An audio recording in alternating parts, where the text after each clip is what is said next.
the group. Again, I'm still using the BrightSign network. And one of the features of the BrightSign network is this ability here to manage and to look at. Let's see if my copy of BrightAuthor will catch up with me here. Here we go.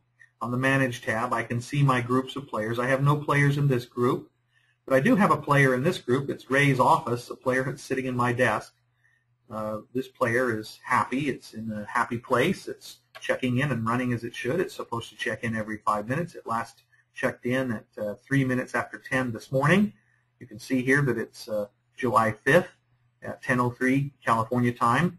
And in just a few minutes, well, within 5 minutes, it will check in again.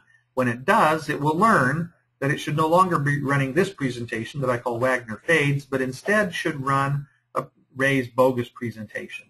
And when that takes place, I'll be able to right-click and monitor the download progress. I'll be able to see all the resources, the files and metadata and other items that need to download to the player, and I'll be able to see their status and know that they're downloaded or downloading.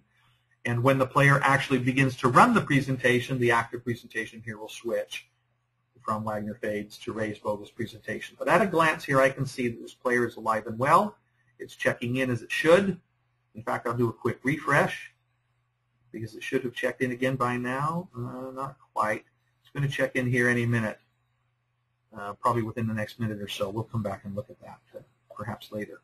So I published. Were I to choose to publish to local storage, it's very much the same, except now we're not dependent on anything that's up on the servers.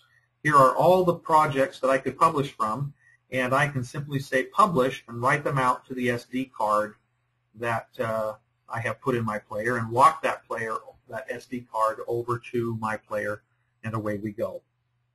So we've covered the basics, as I said we would. We've talked about basics, player, the different types of players, the model 120, 220, and 1020.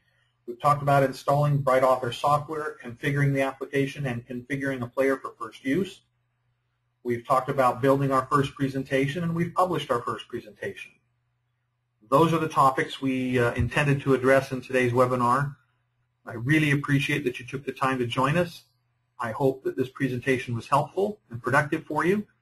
And please send us your feedback. As we're preparing additional topics, we certainly need to go into more detail on some of these other capabilities, and we'll do that in a future webinar.